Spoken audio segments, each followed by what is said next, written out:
Hello and welcome everyone. आज के lecture में हम सोशल वर्क के इवोल्यूशन के बारे में डिस्कस करेंगे। जब हम सोशल वर्क की इवोल्यूशन की बात करते हैं तो ये ध्यान देने वाली बात है कि सोशल वर्क ये कोई ऐसी चीज़ नहीं है जो एक प्रॉपर डिसिप्लिन या करिकुलम में आने के बाद ही परफॉर्म की जा रही हो, है ना। इसका एग्जिस्टेंस सदियों से है, जिसकी शुरुआत हम चैरिटी के रूप में देखते हैं। फिर जब ये साइंटिफिक प्रोफेशन बना उसके बाद हम इसको देखते हैं कि कैसे ये डाइवर्स फील्ड्स में प्रैक्टिस होता है, जैसे एजुकेशन हो गया, हेल्थ हो गया, राइट्स हो गया, एनवायरनमेंट हो गया और पॉलिसीज होगी।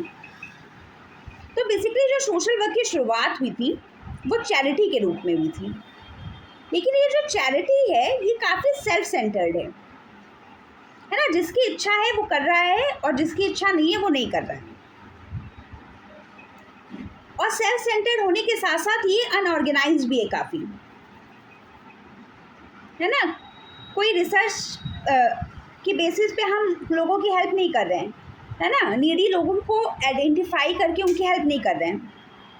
इसकी मेन आइडियोलॉजी है बस पुण्य अर्जित करना, है ना, कि हेल्प करना एक अच्छी बात है, मॉरलिटी है तो हम हेल्प कर रहे हैं, बस इसलिए ये चैरिटी पर्पस से हेल्प की जा रही है। फिर धीरे धीरे करके जब सोशियोलॉजी का इवोल्यूशन होता है डिफरेंट फेसेस में, तो हम देखते हैं कि सोशल वर्क एक साइंटिफिक बेस्ड प्रोफेशन बनता है। और जैसे ही साइंटिफिक बेस्ड प्रोफेशन बनता है तो हम आज के समाज में क्या देखते हैं कि सोशल वर्क अलग अलग फील्ड्स में अलग अलग तरीके से प्रैक्टिस किया जा रहा है, जैसे एजुकेशन, हेल्थ, राइट्स, अपने हक की मांग, एनवायरनमेंट के केसेस में और पॉलिसी इम्प्लीमेंटेशन के केसेस में। अब आगे हम वेरियस फेसेस में सोशल वर्क के डेवलपमेंट को देखेंगे। जो सोशल वेलफेयर का बेटा कॉन्सेप्ट है, सोशल वेलफेयर का कॉन्सेप्ट ये सदियों से इवॉल्व होता चला आ रहा है, जिसको शेप करते हैं बहुत सारे social elements, religious elements, political elements और इकोनॉमिक डेवलपमेंट्स के through. Ancient and medieval period की बात करें, जो एक पहला फेज है जिसमें हम सोशल वर्क को एक अलग तरीके से देखते हैं, जिसको हमने चैरिटी का नाम दिया था। तो हम क्या देखते हैं, एंशिएंट सिविलाइजेशंस और रिलीजियस इंस्टीट्यूशंस ने सोशल वर्क को अपनी तरीके से प्रमोट किया। एंशिएंट सिविलाइजेशंस में हम देखते हैं कि एंशिएंट इंडिया, ग्रीस, चाइना, इन सब जगहों पर भी सोशल वर्क का कॉन्सेप्ट था। सोशल वेलफेयर हम देखते थे in the form of charity. जैसे इंडिया में हम धर्म, कंपैशन और ड्यूटी के फॉर्म में देखते हैं। रिलीजियस इंस्टीट्यूशंस ने चैरिटी और अपने धर्म में जो सर्विस है, सेवा भाव को जोड़ते हुए सोशल वेलफेयर की चीज़ को प्रमोट किया, जिसमें पुअर्स को हेल्प की बात की जाती थी, ऑर्फन्स को हेल्प देना है, जो बीमार लोग हैं उनकी हेल्प करनी। बहुत सारी पुअर रिलीफ जो है वो प्रोवाइड किए जाते थे चर्चेस के द्वारा, मोनेस्ट्रीज के द्वारा। अब हम नेक्स्ट फेज देखते हैं, feudal and pre modern Europe. अब इसमें क्या है, जो भी रिच सोसाइटी है, जैसे फ्यूडल लॉर्ड्स वगैरह हैं, चर्चेस हैं, गिल्ड्स हैं, ये सब भी जो है वेलफेयर जैसी चीज़ों में काफ़ी हद तक इन्वॉल्व देखे गए। लेकिन ये जो वेलफेयर का तरीका था ये काफ़ी इनफॉर्मल था। एक समय आता है 14वीं सेंचुरी, जो कि एक आई ओपनिंग टाइम था, जिसमें ब्लैक डेथ का सिनेरियो देखने को मिला। ये ब्लैक डेथ की सिनेरियो की वजह से इस टाइम पे हुआ क्या था कि प्लेग वायरस का अटैक हुआ, येर्सिनिया पेस्टिस नाम का वायरस का अटैक था ये, जिसकी वजह से 25 मिलियन से भी ज़्यादा लोगों की जान चली गई। अब जब इतनी तादाद में लोगों की डेथ हुई तो उस समय के माहौल में हेल्प की, सहयोग की, सेवा की बहुत ज़रूरत थी। तो ये पहली बार देखने को मिला कि इस सेवा भाव के लिए लोग एकजुट हुए, जिसमें स्टेट मैनेज रिलीफ, है ना, यानी एक ऑर्गेनाइज स्ट्रक्चर सबसे पहली बार देखने को मिला। फिर आगे बढ़ते हैं अर्ली मॉडर्न पीरियड की तरफ। अर्ली मॉडर्न पीरियड में हम एक रिवोल्यूशनरी स्टेप देखते हैं, एलिजाबेथन पुअर लॉ, जिसे हम इंग्लैंड का पुअर लॉ कहते हैं, आया कब है 1601 में।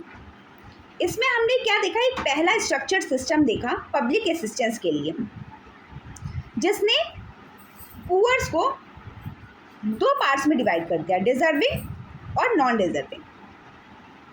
डिजर्विंग में वो लोग थे जिनको एक्चुअल में नीड थी हेल्प की, जैसे एल्डरली हो गए, सिक हो गए।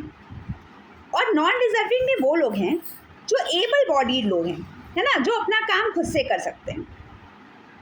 इसमें जो हेल्प जो है वो लोकल्स के द्वारा प्रोवाइड की गई और जो टैक्सेस के थ्रू फंडिंग की जाती रही।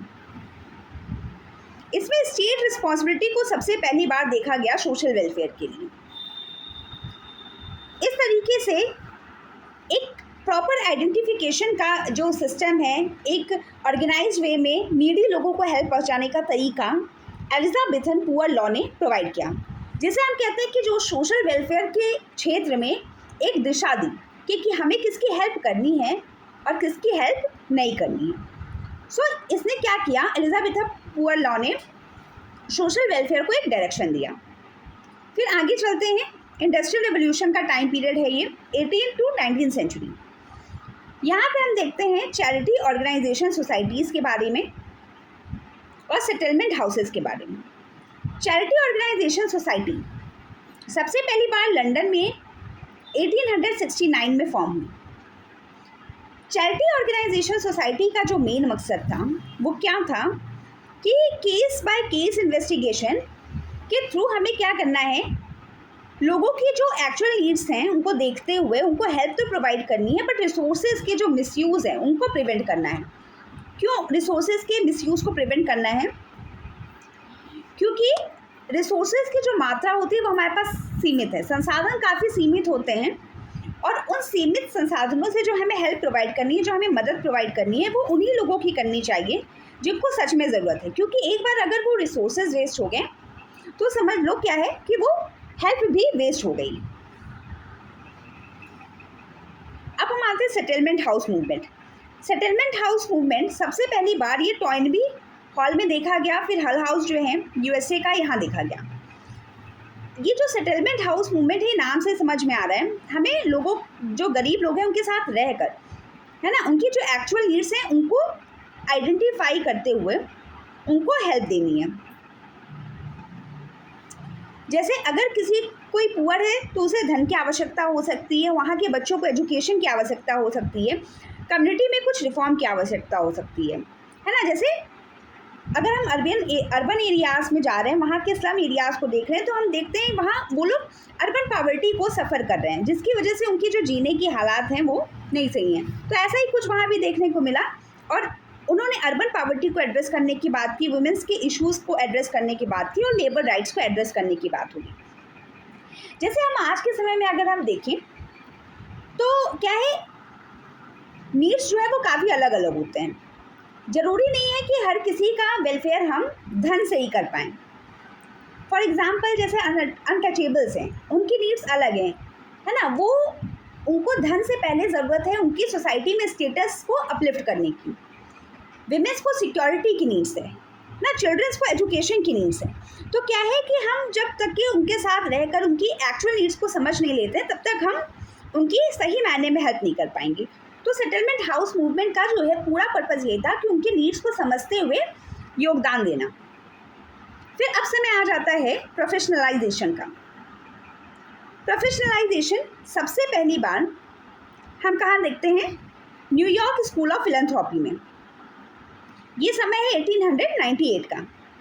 कोलंबिया यूनिवर्सिटी यूएसए में न्यूयॉर्क स्कूल ऑफ फिलैंथ्रोपी में सोशल वर्क की फॉर्मल जो ट्रेनिंग है वो देखने को मिलती है। फिर ये पूरे यूरोप में फैलने लगता है। जब एक बार ये पूरे यूरोप में फैलने लगा तो 1947 का जो कालखंड है ना, जो टाइम पीरियड है, इसमें हम क्या देख सकते हैं कि जो सोशल वर्क है वो as a global profession emerge होता है। फिर 1960s to 1980s के टाइम पीरियड में सोशल वर्क का एक्सपेंशन हम मेंटल हेल्थ के केस में देख सकते हैं, पॉलिसी इम्प्लीमेंटेशन और इंटरनेशनल एड में भी देख सकते हैं।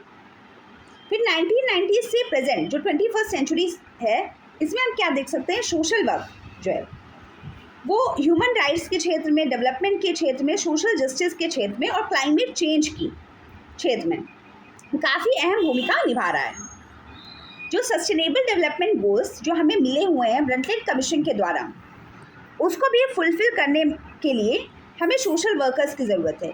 क्यों? क्योंकि जो भी हमारे पास जो गोल्स हैं, है ना, उसके वो तभी फुलफ़िल हो पाएंगे जब हम उसके लिए सोसाइटी में अवेयरनेस जनरेट करेंगे, है ना। तो ये अवेयरनेस जनरेट करने के लिए हमें सोशल वर्कर्स की आवश्यकता है। सोशल वर्कर्स के थ्रू ही हम सस्टेनेबल डेवलपमेंट गोल्स को सही मायने में अचीव करने में सक्षम हो सकते हैं। तो यहाँ भी हमें जो सोशल वर्कर्स हैं उनके रोल को देख सकते हैं।